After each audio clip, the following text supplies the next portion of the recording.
गंभीर परिणाम होने वाले हैं स्टेट के लिए। कैपिटल एक्सपेंडिचर, डेवलपमेंट एक्सपेंडिचर, सब कुछ स्टैंड स्टिल होने वाला है। जो लाइबिलिटीज हैं सर हमारी, मैं उसको थोड़ा एनालाइज करना चाह रहा था आपके सर अनुमति से। और जो असर हो रहा है इसका आरडीजी न होने का सर, प्रदेश के ऊपर पिछला जो हमने पे कमीशन लागू किया था सर, पीछे वाला, अब तो भारत सरकार ने नया पे कमीशन भी बना दिया है सर, उसी की 8,500 करोड़ की पे और पेंशन के एरियर्स हैं, ये हम अभी तक नहीं दे पाए हैं। डीए और डीएनएस रिलीफ के एरियर 5,000 करोड़ के हैं, ये भी नहीं दे पाए हैं। और सर मैं यहां पर कहना चाहूंगा हम दे भी नहीं पाएंगे। I am being very clear, because हमारे पास धन ही नहीं है। ना हम आगे कोई डीए की इंस्टॉलमेंट दे पाएंगे। हमारे जो डेवलपमेंट वर्क्स हैं, इस वर्ष की भी जो लायबिलिटी है, मुझे डाउट लग रहा है कि मैं फरवरी मार्च में कैसे इसको मैं जो पूरा करूंगा। अदरवाइज इस वर्ष भी जो हमारे ट्रेजरी में बिल्स रह जाएंगे वो अगले साल के बजट में जाएंगे, करीबन 2,000 करोड़ के। ये अलग एक लायबिलिटी रहेगी अगले वित्तीय वर्ष के लिए। सेंट्रली स्पॉन्सर्ड स्कीम्स और एक्सटर्नली एडेड प्रोजेक्ट्स, इसमें सर हमारा शेयर होता है स्टेट का। सीएसएस में करीबन 10% होता है और ईएपीज में 28% शेयर स्टेट गवर्नमेंट को देना पड़ता है, तब जाके हम कोई धन इनमें ले पाते हैं सर। ये भी देने की हमें लाले पड़ गए हैं। हिम केयर, सहारा सर, इनकी लायबिलिटी करीबन 400-500 करोड़ के आसपास है। इसकी पेंडेंसी भी क्लियर कराने की संभावना अब मुश्किल ही है सर। MIS है जो हम मार्केट इंटरवेंशन स्कीम है एप्पल वगैरह की सर, इसमें भी हमने बजट रखा था, बट अनफॉर्चुनेटली सर इसको भी हम जो है इसकी पेंडेंसी को क्लियर करना या आगे रख पाने के बारे में भी सर संभावनाएं बहुत सीमित हो गई हैं। कोर्ट्स के ऑर्डर्स आते रहते हैं सर, विभिन्न केसेस में ज्यादातर सर्विस मैटर्स हैं, 1,000 करोड़ के आसपास सर वो भी आ रहा है।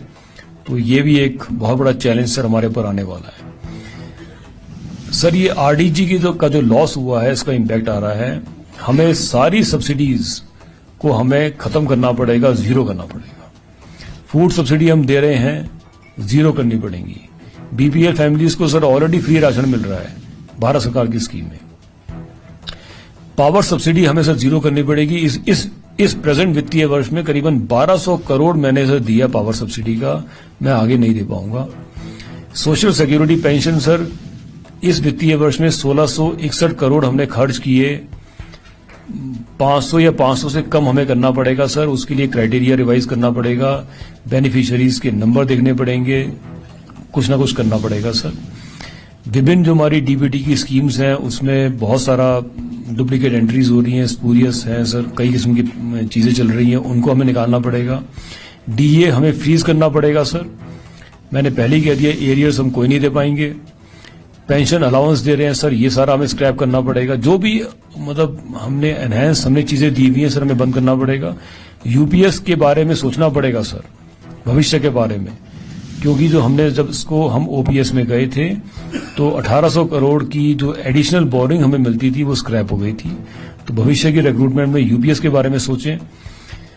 सारी जो पोस्टें खाली पड़ी हैं सर 2 साल से ज्यादा, इनको अबॉलिश करना पड़ेगा। कोई फ्रेश रिक्रूटमेंट हम करने की स्थिति में नहीं है सर। प्रेजेंट जो स्टाफ है इसी को रैशनलाइज कर पाएंगे। जो हमारे इंस्टीट्यूशंस हैं 30% मैं सर सजेस्ट करता हूं कि इसे बंद करें या डाउन साइज करें। कोई भी नए काम हम शुरू करने की स्थिति में नहीं है sir, except centrally sponsored schemes या एक्सटर्नली एडेड प्रोजेक्ट्स में सर कोई भी नया काम नहीं कर पाएंगे स्टेट से। ये सारी चीजें सर जो हमारे बोर्ड्स, कॉर्पोरेशन, यूनिवर्सिटीज हैं उन पर भी लागू होगी। हमारी बहुत सारी स्टेट की स्कीम्स चल रही हैं सर, उनको रिविजिट करना पड़ेगा, बंद करना पड़ेगा। एक बड़ी महत्वपूर्ण बात है सर, भारत सरकार ने नया पे कमीशन बना दिया। पंजाब ने कह दिया कि वो सेंट्रल पे कमीशन को फॉलो करेगा। मैं उससे आगे कह रहा हूं कि हम नया पे कमीशन की बात तो छोड़ें सर, हम अब कोई पे रिवीजन के बारे में हम सोच भी नहीं सकते। तो जो चल रहा है सर यही चलेगा, कोई नया पे कमीशन नहीं, कोई हम नई पे के बारे में, रिवीजन के बारे में नहीं सोच सकते हैं। एचआरडीसी को सर हम कोई सब्सिडी नहीं दे पाएंगे। अगर उन्होंने उनको फुल चार्ज करना है तो वो चार्ज करें। पानी के बिल्स कॉस्ट के हिसाब से सर हम चार्ज करें। बिजली के बिल सर, जो हमारी कॉस्ट आ रही है रेगुलेटर के माध्यम से, उसको हम चार्ज करें, कोई सब्सिडी नहीं दे पाएंगे सर। जो हमारे चाहे गार्बेज के बिल्स हैं अर्बन लोकल बॉडीज में, चाहे और भी हमारे टैक्सेस हैं, यूजर चार्जेस हैं सर, इनको भी जो एक्चुअल कॉस्ट है सर उस पर हम जाएं। MIS की सब्सिडी सर, इसको भी जीरो करना पड़ेगा। हम किसी किस्म का सपोर्ट देने की स्थिति में नहीं है। जो सिविल सप्लाईज को सर मैंने कह ही दिया आपको।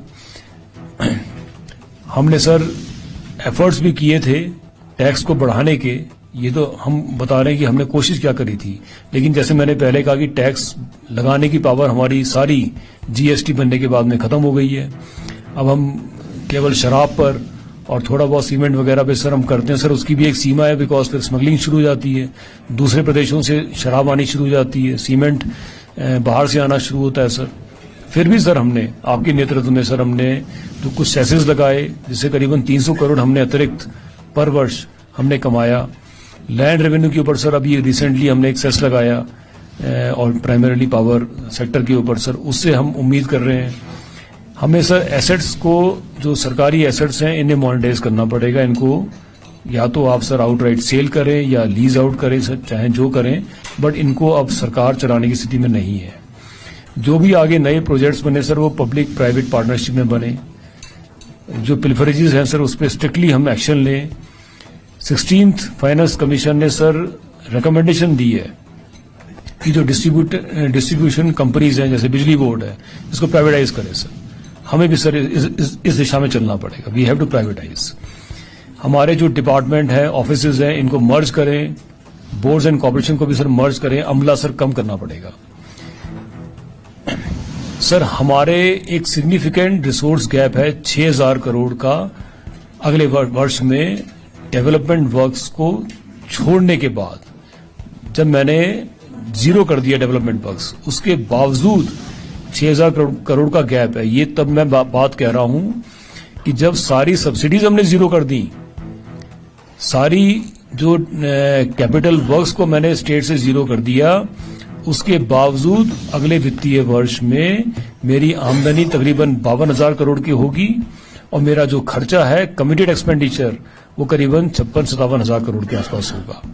ये गैप रहेगा करीबन 4,000 करोड़ का, और 2,000 करोड़ इस वर्ष से सर हमारा अगले वर्ष में जा रहा है, तो 4 और 2,000 मिला के 6,000 करोड़ का एक गैप, सिग्निफिकेंट रिसोर्स गैप, ये अगले वित्तीय वर्ष में होने वाला है।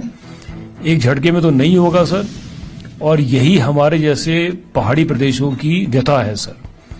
RDG इसीलिए था कि हम सब कुछ करने के बाद भी अगर अपने इस रेवेन्यू डेफिसिट को मीट विद नहीं कर सकते हैं, तो संविधान में सर लिखा हुआ था कि ऐसे स्टेट्स को आपको RDG देनी चाहिए। अनफॉर्चुनेटली सर, जो फाइनेंस कमीशन ने भी इस चीज को नहीं समझा, और आगे सर उनकी रिपोर्ट के ऊपर भारत सरकार ने भी सर उसको एक्सेप्ट कर लिया। सर हम स्पेशल कैटेगरी स्टेट हैं। हमारी जो आम जनता है सर, वो भी हमसे अपेक्षा रखती है कि उसे सारी सुविधाएं मिलें जो प्लेन्स के जो राज्य हैं उनके लोगों को मिल रही है। उस सुविधा को देने के लिए सर ये मिनिमम खर्चा तो करना पड़ेगा, जो कि स्टेट अपने रिसोर्सेज से नहीं कर सकती है, और इसीलिए सर हमें RDG आवश्यक है।